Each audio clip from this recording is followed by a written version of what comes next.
어릴 때 결혼해서 50년을 함께 살았던 한 노 부부가 있었습니다.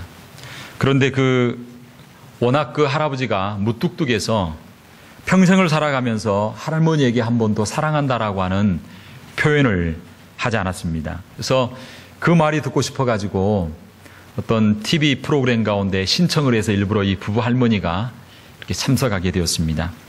그래서 그 프로그램에서 사회자가 이야기합니다. 할아버지 한번 사랑한다라고 말해보세요 라고 그렇게 말했다고 합니다. 사회자가 강권하니까 한참을 망설이다가 할아버지가 드디어 입술을 열었습니다. 그리고 하신 말씀이 무엇이겠습니까? 그 할아버지가 그렇게 이야기했습니다. 지도 알기다. 그렇게 지도 알기다. 내 마음 다 안다라고 하는 것이죠. 근데 사실 살아가면서 마음은 알지만 그러나 표현하지 않으면 온전한 고백이 될 수가 없습니다. 부르지 않는 노래, 흔들지 못한 깃발이 아니라 마음껏 흔들고 부를 수 있는 그런 노래, 그런 고백이 우리 교회 가운데 항상 넘쳐나게 되기를 주의 이름으로 축복합니다. 주간 중에 어떤 우리 성도님이 저에게 카톡을 하나 보냈습니다. 그러면서 1부터 10까지의 그 중요한 단어들을 이야기하는데 그렇게 이야기하더라고요. 천하보다 소중한 한 글자가 있습니다. 그것은 나라고 하는 글자입니다. 그 어떤 것도 이길 수 있는 두 글자가 있습니다. 김수장님, 그게 뭘까요? 네, 우리라고 하는 것입니다. 세상에서 가장 아름다운 세 글자가 있습니다. 그것은 따라합시다. 사랑해. 예, 한번 서로 고백합시다. 주의 이름으로 사랑합니다. 그리고 쭉 이렇게 나와 있는데요. 평화를 가져다주는 네 글자가 있습니다. 내 탓이요 라고 하는 거고요. 돈 안 드는 최고의 동력 다섯 글자가 있습니다. 정말 잘했어요. 정말 잘했어 라고 하는 말. 마지막에 이런 말이 있습니다. 나를 지켜주는 든든한 10글자가 있습니다. 그러면서 마지막에 그렇게 마무리하더라고요. 내가 항상 내 곁에 있을게. 따라합시다. 내가 항상 내 곁에 있을게. 예, 어떤 면에서 보면 우리 주님께서 항상 우리 곁에 있어주겠다라고 말씀하고 있습니다. 오늘도 예배 드리는 가운데 내 곁에서 나를 사랑한다라고 말씀하시고 내 곁에서 늘 나와 함께 하시는 그 주님을 경험하는 귀한 예배 시간 되기를 주의 이름으로 축복합니다. 예배를 들어 올라가면서 먼저 우리 가슴에 손을 얹고 하나님 앞에 한번 고백하도록 하겠습니다. 하나님은 나를 사랑하십니다. 하나님은 나를 치유하십니다. 하나님은 나를 축복하십니다. 이런 은혜의 역사가 있게 되기를 주의 이름으로 축복합니다. 우리가 삶을 살아가다 보면 가끔 침체라고 하는 것에 우리가 빠지게 되어집니다. 특별히 무더운 여름을 지나가면서 이 날씨에 의해서도 우리가 영향을 좀 많이 받는 것 같아요. 그래서 날씨가 너무 덥고 그러게 되면 또 무기력해지게 되는데 학자들은 그렇게 이야기합니다. 우리 삶 가운데 왜 침체와 절망이 찾아오는가 몇 가지 이유를 이야기했습니다. 첫째로 몸이 너무 피곤할 때 침체가 찾아온다고 합니다. 그래서 사람은 육신이 건강해야 마음도 건강하고 영적으로도 우리가 건강해질 수가 있는데 육신이 병들면 마음도 약해지고 영적으로도 연약해진다는 것입니다. 지난 주간 가운데 우리 노예 가운데 제가 존경하는 그 목사님의 사모님께서 이렇게 지난 수요일 날 새벽 3시에 소천하셨습니다. 돌아가시기 전에 그분이 써놓은 일기장을 우리가 지난 주간에 가서 함께 읽어보았습니다. 함께 본 가운데 뭐라고 나왔냐면 그렇게 고백했더라고요. 내가 죽는 것은 하나도 두렵지 않습니다. 왜냐하면 내가 주님 앞에 갈 것을 믿기 때문입니다. 그러나 살아오면서 가장 후회되는 일이 하나가 있습니다. 그것은 주의 성전된 내 몸을 잘 관리하지 못한 죄입니다. 그러면서 마지막에 그분이 일기에 제일 마지막에 성전된 우리의 몸을 아름답게 잘 관리하는 그런 자녀들이 되었으면 좋겠다라고 하는 그러한 글을 일기를 마지막에 써놓은 것을 우리가 함께 그 목사님과 함께 이렇게 보았습니다. 우리 몸이 피곤하면요 영적으로도 침체해집니다.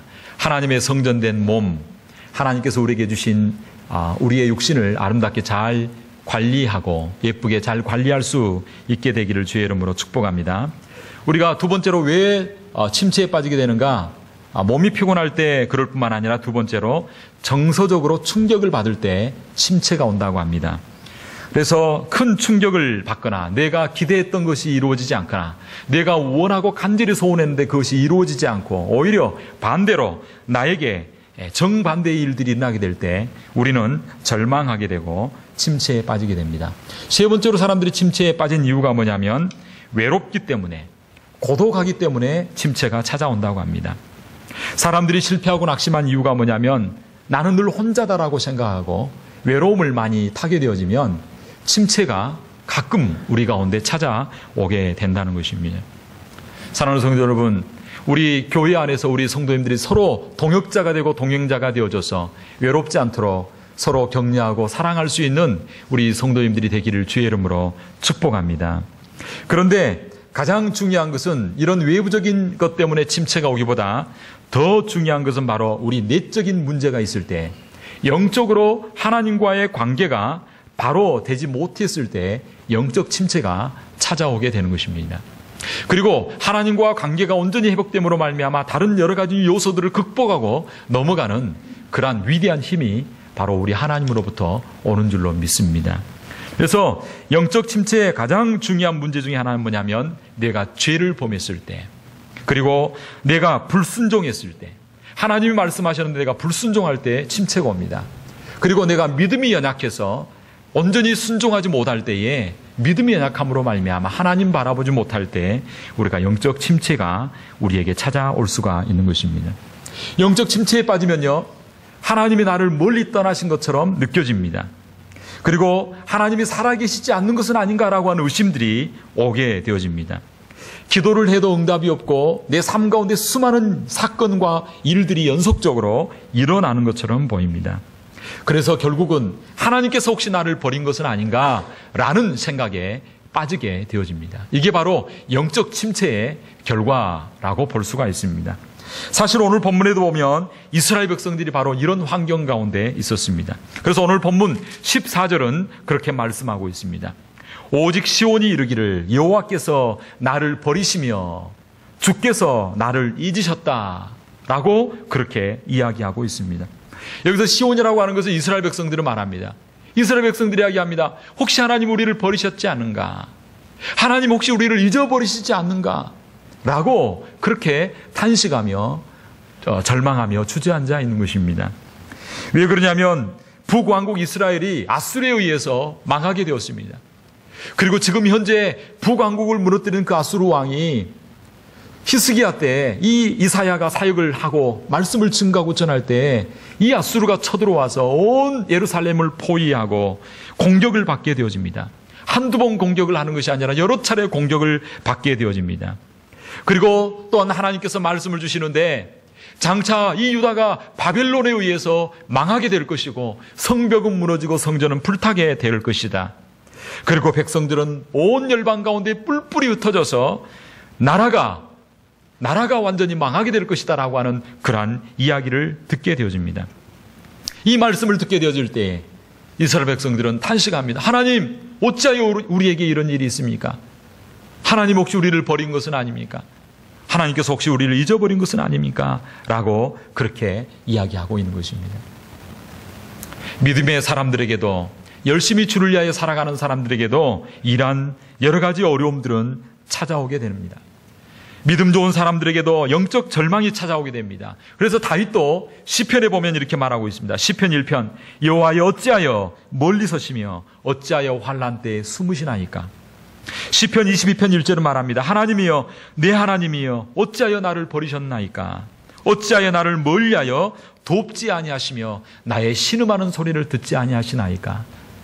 사랑하는 성도 여러분, 우리들에게도 시시때때로 찾아오는 이러한 의심과 이러한 절망과 이러한 침체가 찾아오게 될 때 우리는 어떻게 해야 할까요? 우리가 어떻게 해야 다른 모든 환경적 요소를 극복하고 힘있게 이 뜨거운 여름에 침체가 아니라 열정적으로 우리의 생애를 살아가며 우리의 삶이 가슴이 뜨겁고 피가 끓고 눈에 빛이 나는 우리의 삶을 살 수 있겠습니까? 영적 침체를 극복하는 삶을 살려면 우리는 어떻게 해야 되겠습니까? 그렇게 하려면 첫째로 우리는 우리를 결코 잊지 아니하시는 하나님을 확신할 수 있게 되기를 주의 이름으로 축복합니다. 오늘 본문 15절은 그렇게 말씀하고 있습니다. 여인이 어찌 그 젖먹는 자식을 잊겠으며 자기 태에서 난 아들을 긍휼히 여기지 않겠느냐. 그들은 혹시 잊을지라도 따라합시다. 나는 너를 잊지 아니할 것이라. 어떤 환경이 있음에도 불구하고 어떤 상황에도 불구하고 심지어 내가 죄를 범하여 하나님 앞에 불순종하고 내가 죄악의 구덩이 가운데 있다고 할지라도 그럼에도 불구하고 하나님은 우리를 잊지 아니하시고 하나님께서는 반드시 저와 여러분들을 찾아주시는 역사가 있게 될 줄로 믿습니다. 제가 아는 어떤 권사님, 제 제자 중에 한 분입니다.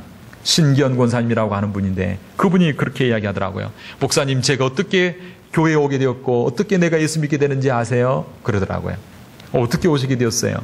제가 어릴 때 처녀 때 신앙생활을 했지만 결혼을 하고 난 이후에 온 집안이 불교 집안이기 때문에 신앙생활을 하지 못했습니다. 그런데 오랫동안 신앙생활을 하지 못하고 있다가 하나님께서 자기를 부르시는 그 소리를 듣게 되어집니다. 하나님이 나를 잊지 않고 나를 불러주시는 소리를 듣게 되는데 어떻게 듣게 되냐면 창원에 가면 어떤 그 동네가 있는데 그 동네에서 잠을 자는데 새벽에 새벽종 소리가 댕댕댕 들리는데 그 소리가 나에게 오라 나에게 오라 내게로 오라라고 하는 소리로 들리게 되는 거예요. 그래서 그분이 그 누구도 자기를 전도하지 않았는데 그 종소리 듣고 교회에 가게 되었고 나중에 권사님이 되어지고 온 집안이 다 예수 믿게 되고 자녀들도 다 예수 믿게 되는 정말 믿음의 집안이 이 권사님을 통하여 이루어지게 되었습니다. 그러면서 참 하나님이 나를 잊지 아니하시고 그렇게 종소리를 통해서도 나를 인도하셨다라고 그렇게 고백하는 소리를 들었습니다. 우리 하나님은 저와 여러분을 잊지 아니하시고 반드시 하나님의 때에 저와 여러분을 불러주셔서 주께로 역사하여 주신 줄로 믿습니다. 혹시 이 자리에 앉아있는 여러분 참 예수 믿게 된 사연이 참 다양할 것입니다. 각기 다양한 환경과 여건 가운데서 우리 하나님께서 저와 여러분들을 불러주신 줄로 믿습니다. 저도 참 하나님의 은혜로 예수 믿게 되었습니다. 제가 태어나기도 전에 우리 어머니와 동네 사람들이 머리에 돌리고 가가지고요. 그 다음에 교회당을 그 마을 한가운데 세운 거예요. 그래서 제가 어릴 때에 이렇게 그 여름성리학교나 이런 데 참여하게 되어지고 그렇게 되어졌습니다. 그래서 참 하나님의 은혜로 교회에 나아가게 되어지고 참 그렇게 있습니다. 이 자리에 앉아있는 저와 여러분들도 각기 다양한 부분 가운데 이렇게 예수 믿게 되었을 텐데 하나님이 저와 여러분을 잊지 아니하시고 반드시 찾으시고 저와 여러분들을 구원하여 주시고 역사하여 주실 줄로 믿습니다. 참 요즘 너무 놀라운 건 지금 이슬람 세력이 굉장히 맹리를 떨치고 있잖아요. 그런데 어떤 그 보고서를 보니까 그런 이야기를 하더라고요. 그 핍박받고 있는 그 지역 가운데 IS 대원들 가운데도 꿈의 환상 가운데 예수님이 보여지게 되어지고 그래서 그들이 주께로 돌아오는 일들이 일어나고 있다라고 하는 보고가 나왔습니다. 그리고 주께로 돌아오는 그 무리들이 숫자를 헤아릴 수 없을 만큼 그 평화로울 때 아무리 복음을 전해도 들어가지 않던 복음이 정말 이 어려운 시대 가운데 다급하니까 하나님께서 그 영혼을 잊지 아니하시고 불러주시는 역사가 있게 되는 것입니다. 우리 하나님은 저와 여러분들을 잊지 아니하시고 불러주시고 구원의 길로 저와 여러분들을 초대하시고 반드시 역사하여 주실 줄로 믿습니다. 우리 인간의 최고의 사랑이 바로 부모의 사랑입니다. 그러나 오늘 성경은 말씀하고 있습니다. 인간의 부모는 혹시 잊어버릴 수 있을지라도 하나님은 절대로 우리를 포기하거나 잊어버리지 않으신다라고 말씀하고 있습니다. 사랑하는 성도 여러분, 우리가 어떤 가운데 있을지라도 사실 우리가 하나님을 떠나게 되어지고 하나님을 배반하게 되어지고 하나님을 부인하는 자리에까지 나아가게 되어질지라도 우리 하나님께서는 저와 여러분들을 잊지 아니하시고 불러주셔서 주님의 백성으로 삼아 주실 줄로 믿습니다. 우리 하나님은 우리를 결코 잊지 아니하십니다. 결코 우리를 떠나지 아니하십니다.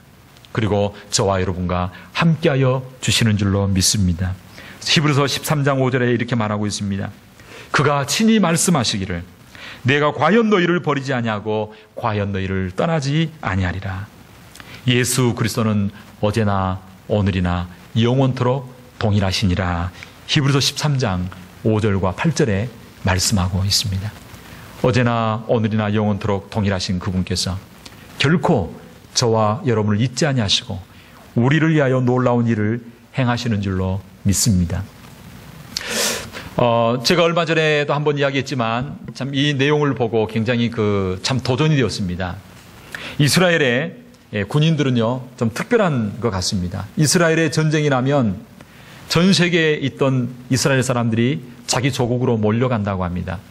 그러나 예전에 6.1 전쟁이나 이런 전쟁을 통해서 아랍 지역이나 그 지역의 사람들이 전쟁이 나니까 부자들이나 젊은 사람들은 다 자기 조국을 등지고 떠났다고 합니다. 근데 반대로 이스라엘 백성들은요, 다 자기 조국으로 전쟁이 나니까 조국을 돕기 위하여 갔다고 합니다. 그리고 이스라엘 군대의 특징 중에 하나는 뭐냐면 다른 사람들은 지휘관들이 뒤에서 권총을 잡고 앞으로 돌격 그렇게 한다고 합니다. 그러나 이스라엘 지휘관은요, 제일 먼저 앞장서서 권총을 들고 나를 따르라 라고 이렇게 한다고 합니다. 그러니까 벌써 전쟁하는 자세가 다르고요. 그 다음에 이스라엘 군인들은 전쟁하다가 잡히면 전사를 하게 되어지면 정말 국가에서 최고의 대우를 해주고 그 가정의 삶을 다 책임져주고 아주 최고의 명예를 이렇게 대우를 해준다고 합니다. 근데 우리나라에서도 지금 영화가 지금도 되고 있는지 모르겠습니다만은 무슨 배가 침몰한 어떤 사건으로 말미암아 영화가 이렇게 나왔다고 합니다. 그런데 그 영화 가운데 월드컵 2002년 월드컵 때 일어났던 사건을 가지고 영화를 만들었는데 그 가운데 전사했던 하사 중사 그 가족이 한국을 떠났다고 합니다. 왜 그러냐면 어떤 우리나라 국가에서 전사자나 아니면 국가를 위해서 순직한 사람들을 향한 어떤 대우들이 그렇게 합당하지 않기 때문에 마음이 상하고 힘들어서 한국을 떠난 그런 사람들도 있다라고 하는 것을 보았습니다. 그런데 2011년 10월 13일자 신문에 아주 놀라운 일이 일어나게 되었습니다. 이런 환경 가운데 샬로트라고 하는 이스라엘 군인 상병이 있었습니다. 이 상병이 특별히 가자지구 초소에서 근무를 하다가 하마스의 공격을 받습니다. 2006년 6월 25일 일입니다. 그래서 하마스 대원들이 공격을 해서 이 샬로트 상병을 포로로 잡아가게 됩니다. 포로로 잡아가서 이 사람을 얼마나 고문을 하고 얼마나 이렇게 고난을 줬는지 모릅니다. 그래서 감옥 가운데 갇혀있는 세월이 몇 년이었냐면 장장 5년의 세월이었습니다. 그런데 5년 동안 포로로 잡혀있는 그 상황 가운데서도 이스라엘 정부 관료들과 이스라엘 고관들이나 이런 사람들이 이 한 사람을 살리기 위하여 엄청난 노력을 합니다. 이 사람이 딱 잡혀갔을 때 그날 탱크 100대를 보내어서 가자지구 검문소 그 지역을 봉쇄를 하게 되어지고 이 사람을 살리려고 노력합니다. 그리고 특별히 팔레스틴 자치정부 총리를 압박을 해서 정말 이 샬로트 상병을 살리기 위하여 총리를 비롯해서 그 당시 이스라엘 총리가 에후드라고 하는 사람인데 이 사람과 함께 고관 사람들이 엄청난 노력을 하게 되어집니다. 시리아가 또 팔레스틴을 두드라니까 이 에후드 총리가 비행기 4대를 보내서 대통령 관저를 비행기가 비행하게 하면서 이렇게 압박을 주게 되어집니다. 그래서 군사적으로 그 다음에 또 여러 가지 협상을 통해서 이 샬로트 상병을 이렇게 구하려고 노력을 하게 되어집니다. 이 노력이 몇 년 동안 이루어지냐면 5년 동안 이루어집니다. 그리고 결국 2011년 10월 13일 날 이 상병이 이렇게 살려지게 되어집니다. 그러면서 어떻게 살리게 되냐면 여러분들도 아마 다 기억할 것입니다. 이 샬로트 상병 한 명을 구하기 위해서 그 당시 여러 가지 테러와 폭력으로 잡혀있던 팔레스틴 포로가 몇 명 있었냐면 많이 있었는데 그 가운데 1027명을 내어주고 이 샬로트 상병 한 명을 구하기 위해서 1027명의 포로와 맞 교환을 하게 되어집니다. 그때 뭐라고 플래카드가 나왔냐면 그렇게 나와 있습니다. 샬로트 상병, 당신은 혼자가 아닙니다. 당신의 조국은 당신을 잊지 않았습니다. 라고 하는 플래카드가 내걸렸다고 하는 것입니다. 한 사람의 무명의 상병을 구하기 위해서 1027명이나 되는 포로와 교환을 하는 나라. 그리고 이 한 사람, 정말 무명의 한 병사를 구하기 위하여 온 나라가 5년 동안 끝까지 포기하지 않냐고 협상했던 그 나라.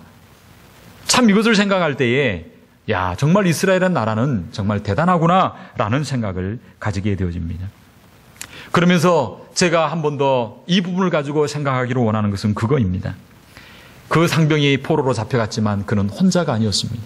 온 국민이 그의 편이 되어줬고 온 국민이 그를 잊지 않았다라고 하는 것입니다.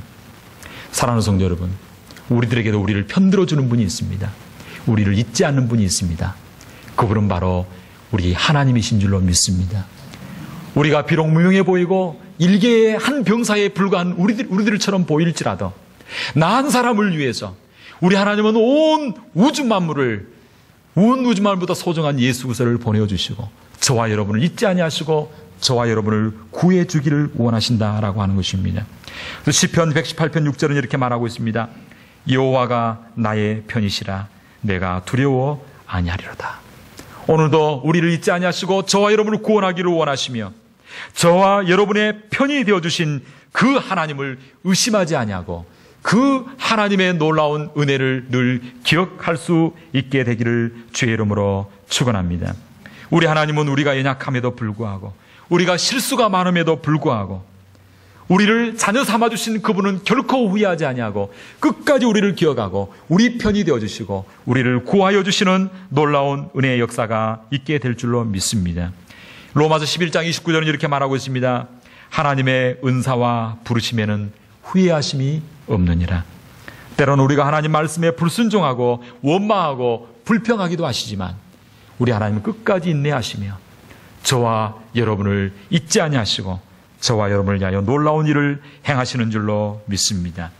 결코 나를 잊지 아니하시는 그 하나님을 확신하심으로 오늘도 우리 절망의 자리에서 침체의 자리에서 일어나 열정적으로 살아가는 저와 여러분 되기를 주의 이름으로 축원합니다. 둘째로 우리가 영적 침체에서 때로 하나님이 멀리 있다고 느껴질 때 우리가 가져야 될 것이 무엇입니까? 우리가 어떻게 해야 되겠습니까? 둘째로 우리는 우리 자신을 손바닥에 새기는 그 하나님의 사랑을 확신해야 될 줄로 믿습니다. 오늘 본문 16절은 그렇게 말씀하고 있습니다. 내가 너를 내 손바닥에 새겼고 너의 성벽이 항상 내 앞에 있나니라고 말씀하고 있습니다. 우리가 살아가면서 뭔가 손바닥에 새길 때가 있습니다. 급할 때 그렇습니다. 중요하고 급할 때 그리고 메모할 게 없을 때 우리 손바닥에 새깁니다. 너무나 중요하기에 잊어버리지 않기 위하여 기록하는 것입니다. 그런데 우리 하나님께서 오늘 본문에 그렇게 말씀하고 있습니다. 하나님께서 저와 여러분을 그분의 손바닥에 기록하시고 새겼다라고 말씀하고 있습니다. 우리 하나님은 기억력이 나쁘신 분이 아닙니다.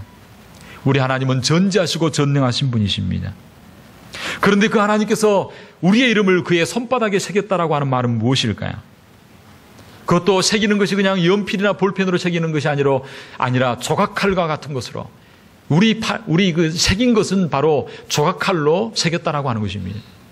칼로 새길 때에 어떻게 했을까요? 살점이 떨어지고 아마 피가 났을 것입니다. 그럼에도 불구하고 우리 주님께서 우리 하나님께서 저와 여러분의 이름을 새기신 이유가 무엇입니까? 그것은 바로 우리 하나님께서는 저와 여러분을 기억하시기 원합니다. 그분이 우리와 영원히 함께 해주시기를 원하시기 때문입니다. 그분이 손에 친히 조각칼로 우리의 이름을 새기신 이유가 무엇인가? 그분이 우리를 영원토록 사랑하시기 위함인 줄로 믿습니다. 하나님은 우리를 사랑하시되 영원히 사랑한 줄로 믿습니다. 하나님은 우리를 사랑하시되 우리 한 사람 한 사람을 개인적으로 사랑하셔서 그분의 이름을 여러분의 이름을 그분의 손바닥에 새겨주시는 줄로 믿습니다. 하나님께서 우리를 너무너무 사랑하셔서 하나밖에 없는 독생자 예수 그리스도를 보내주셨습니다. 우리를 구원하시기 위하여 하나님께서는 피를 흘리셨고 살이 찢어지셨습니다. 그것이 바로 예수 그리스도의 십자가의 사랑입니다.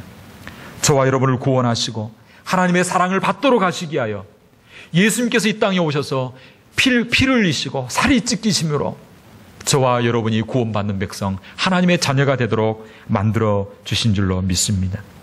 오늘 하루도 살아가면서 나를 향한 주님의 사랑의 흔적인 십자가를 늘 바라보며 나를 사랑하시되 영원토록 사랑하시고 끝까지 사랑하시는 그 주님의 사랑을 늘 기억하고 확신할 수 있게 되기를 주의 이름으로 축복합니다. 나를 잊지 아니하신 하나님, 나를 사랑하시는 하나님을 우리가 기억할 때 우리는 넘어진 자리에서 다시 힘있게 일어날 수 있는 저와 여러분이 될 줄로 믿습니다. 마지막으로는 어떻게 해야 이 고난의 침체를 극복해 나갈 수 있겠습니까?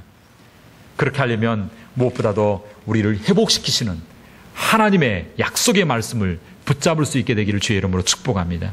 오늘 보면 17절은 이렇게 말하고 있습니다. 16절, 내가 너를 내 손바닥에 새겼고 너의 성벽이 항상 내 앞에 있나니 내 자녀들은 돌아오고 너를 헐며 너를 황폐케 하는 자는 너를 떠나가리라. 내 눈을 들어 사방을 보라. 그들이 다 모여 내게로 오느니라 말씀하고 있습니다. 오늘 본문에 보면 너의 성벽이 항상 내 앞에 있고 내 자녀들은 돌아오고 너를 헐며 황폐케 하는 자들은 떠나갈 것이다 라고 말씀하고 있습니다. 성벽이 항상 내 앞에 있다라고 말하고 있습니다. 사실 성벽이 무너졌습니다. 성벽이 무너졌는데 왜 성벽이 하나님 앞에 항상 있습니까? 그것은 하나님께서 무너진 성벽을 다시 일으켜 세울 것을 말씀하고 있습니다. 지금은 성전이 불타고 없어졌습니다. 그러나 하나님께서 황폐한 성전을 다시 일으켜 세울 것을 말씀하고 있습니다. 잡혀갔던 포로들, 자녀들이 돌아올 것을 말씀하고 있습니다. 황폐케 했던 이 땅이 번성케 될 것을 말씀하고 있습니다. 사랑하는 성도 여러분, 회복되고 무너진 정도가 아니라 18절에 보면 어떻게 말씀하고 있냐면, 특별히 오늘 본문에 보면 하나님께서 놀라운 부흥과 은혜를 허락하여 줄 것이다. 23절, 열왕은 내 양부가 되며 왕비들은 내 유모가 될 것이며 그들이 얼굴을 땅에 대고 내게 절하며 내 발에 티끌을 핫을 것이니 내가 나를 여호와인 줄 알라. 나를 바라는 자는 수치를 당하지 아니하리라 말씀하고 있습니다. 번성하게 될 뿐만 아니라 열방이 내게 절을 하게 되어지고 열방이 내게 복속하게 되어지는 그런 하나님 나라가 아름답게 확장되는 그런 비전과 약속의 말씀을 주시고 있습니다. 사랑하는 성도 여러분, 혹시 오늘 힘들고 어려운 여건 가운데 있습니까? 이 연단과 어려움의 시간 이후에 하나님께서 회복시켜 주시고 부흥시켜 주시고 하나님께서 높은 곳에 올려 세워주시는 그런 하나님의 놀라운 은혜가 저와 여러분 가운데 있게 될 줄로 믿습니다. 그래서 야고보서 1장 2절 4절은 이렇게 말하고 있습니다. 내 형제들아, 너희가 여러 가지 시험을 만나거든 온전히 기쁘게 여기라. 이는 너희 믿음의 시련이 인내를 만들어내는 줄 알미라. 인내를 온전히 이루라. 이는 너희로 온전하고 구비하여 조금도 부족함이 없게 함이니라 말씀하고 있습니다. 지금 혹시 고난 가운데 있습니까? 침체 가운데 있습니까? 회복시키실 하나님의 약속의 말씀을 붙잡고 원망과 불평을 끊어버릴 수 있게 되기를 주의 이름으로 축원합니다. 혹시 하나님이 멀리 있다고 느껴지십니까? 회복시키실 하나님의 약속의 말씀을 붙들고 기뻐하고 즐거워할 수 있게 되기를 바랍니다. 그래서 13절에 말하고 있습니다. 하늘이여 노래하라, 땅이여 기뻐하라, 산들이여 즐거이 노래하라. 여호와가 그 백성을 위로하였은즉 그 고난당한 자를 능히 긍휼히 여길 것임이라 말씀하고 있습니다. 오늘도 나를 잊지 아니하시고 버리지 아니하시고 나를 찾아오시는 그 하나님을 믿으시기 바랍니다. 나를 손바닥에 새기셔서 영원히 기억하시고 사랑하신다라고 하는 그 말씀을 확신하시기 바랍니다.